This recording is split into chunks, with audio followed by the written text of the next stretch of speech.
We have a strong pool of very talented people in the party.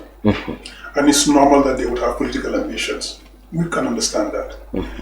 What is not acceptable, and which Mr. Dabo spoke about, is for the public display of discord this way. We have procedures. Anybody is entitled to run for leadership of the UDP. As you say, it's a democratic party. So we have those procedures in place. When the time comes, anybody can run. And anybody can say beforehand, I'm interested. You know? Just that we don't campaign for them the way people would want us to campaign for those from now. Because what we don't want happening is that we divert attention from the real issues of the country to that political bickering. That is not healthy. We have in place a government that is totally toxic and doing all the wrong things. And that is where our focus should be, not on these leadership issues. Yes, there are a lot of people in the party who are talented and who can be the party leader. And it's normal that they would have political ambitions. But put it a bit in the background. Because what our rules say is that we elect somebody who is the party's flag bearer for a period of time. And since the last Congress until the next one, Hussein Dabo is the party's flag bearer. And putative flag bearer for the next one, unless somebody challenges him or unless he steps down. That is the rule. So all the others who are interested have every right to prepare for that time. But until then, unless the party's rules change, which would change before the next Congress, is that the one who was elected flag bearer in the last Congress is the one who continues to the next Congress when a decision is made. So until then, Hussein Dabo is the flag bearer, the potential or the putative flag bearer, until when a decision is taken to remove him. If that happens, yes, he would step down. Or if other people come forward to put up candidatures for the position. But until then, he is. So the resurgence of this debate all the time is not helping anybody, it's not healthy. And the sad part is that usually it's people outside the party who would start this debate, who would throw flames on the fire, who would try to knock our heads together. You know, I mean, they talk of Talib wanting to run, they talk of Yankuba wanting to run, Rohim Malik Low, Lamin Manneh, etc. People talk about all of this. None of those people has come forward to say, I'm going to run. What would have been helpful, though, is that when your people come out and say, you know, Lamin Manneh should run, it would be good for Lamin to say, wait a minute, we have rules. Until we get to the next Congress, even if I'm interested, I'm not going to say anything. The current party flag bearer is Hussein Dabo. When you get to that position, if things change, we will see. That would have been a much more sane position for any party member to adopt. So when people try to stir the rebel rousers come, you can hold them in check. Say, hold your fire. I'm not a candidate. If 2026 we get there and I decide to run, you will know. Until then, Mr. Dabo is the party leader and the putative flag bearer. That would help, of course. So we hope that our people, after Mr. Dabo's intervention, would take that stance and say, hold your fire. 2026, if I'm running, you will know.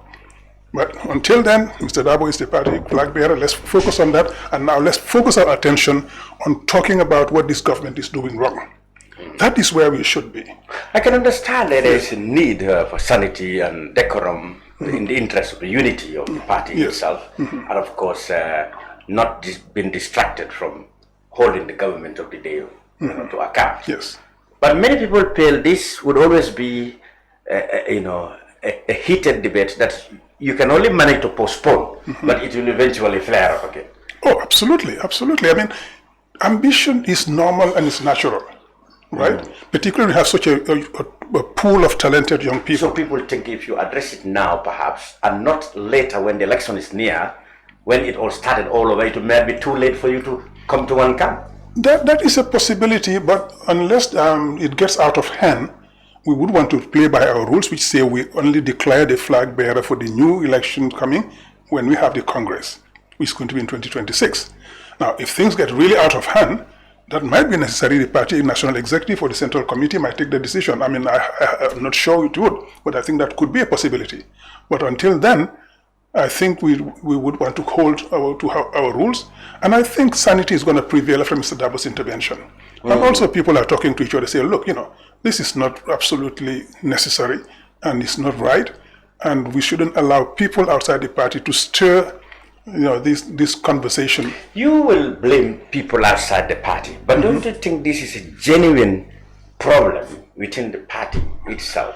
You think the voices of dissent are not from within rather than without? If you keep blaming outside and ignore what's an internal issue, yes, this might affect the party. No, I'm not sure it's voice of dissent. I think it's political ambitions surfacing. And I say that is normal. Okay? What is not right is for that to turn into so much bickering. And the bickering, as I said, is not from those people. They have their ambitions. Nobody doubts that. And nobody says that's wrong. Because in a way, it's to the advantage of the UDP and to its honor that we have so many young people who can lead and who want to lead. Yeah. That is something we're proud of. People, yeah. We're proud of that. Yeah. What is not right is for that infighting to be stirred by people. I mean, as I said, you haven't had any of those people come forward and say, yes, I want to run, etc., etc. But people are saying it, and others are saying, okay, maybe they have this political ambition and asking other people to speak for them. That is something we hear too. But what is important is that each and every one of those potential candidates should ask their supporters, if they have supporters, or anybody who is gunning for them, to just cool down and wait for the right moment to come up. Now, some, as you say, some are saying maybe the party should take a decision now and make it clear that Hussein is going to run, and whoever wants to run also can throw his hat into the ring. But what will we have? We're going to have internal debates all the time about what's going to happen in 2026, what we're going to do, and we will forget about NPP and its maladministration. That is not what we are interested in. I mean, anybody who really feels that much that they should run, they should probably come out and say, I'm going to run. And we know who is going to run, and we know who can do it. But until then, Mr. Dabo is our candidate. We defer it to 2026 because that is not something we're going to decide now. Because even if they come out now and say they're going to run, there isn't going to be any extraordinary Congress to decide who's going to be the flag bearer. That will be in 26. All it will do is it's going to create even more confusion within our supporters, among our supporters rather.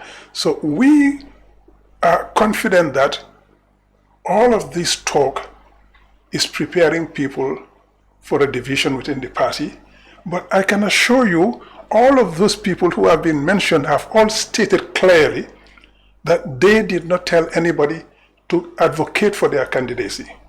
And they have all said that if Mr. Dabo runs, and they are not going to be doing anything underneath that suggests that they might not say it in public, but underneath perhaps they are doing some things that clearly suggested that they are actually in fact preparing their campaign. I cannot say for sure. It's a possibility. It's a possibility, but I mean, we would just take them by their word when they say, because otherwise we'll be judging them by intentions and speculation. They have told us several times in the media, in the National Executive Committee meetings, etc., that they are not candidates. That people are speaking on their behalf and they've not asked anybody to speak. So what I say in that case, just talk to your people saying, say, drop it. Some people have come forward and said, oh, Lamin is all over the place and in the media, etc., he wants to run. I made it clear, I am not running. My candidate is Mr. Dabo until something changes in 2026. If the party decides otherwise, yes, but he's my candidate. And that put an end to speculation about me. So other people may want to do the same thing. If of those who have been named here and there to come out and say, look, we haven't reached that stage. Right, exactly. When we reach that stage, we will decide. But until then, we play by the party rules, and we're going to go there, and that will allow us to focus on the wrongdoing in this government, including this constitution we're talking about, including the vetting bill that people are not talking enough about, and several other things. Enough about the UDP. I can't let you. No, absolutely, that's absolutely normal. And I appreciate as a senior member the possibility to talk about this. Actually, good. Thank you. Yeah. Let's go straight. Let's start with the lawyer, because what we are going to talk about is the Constitution now. And by the way, I've got a master's in law as well. Oh, there you go. Yeah. International law. Yeah. Oh, that's it. See, Right. that's all the more palatable now to have you on the show. Oh, okay.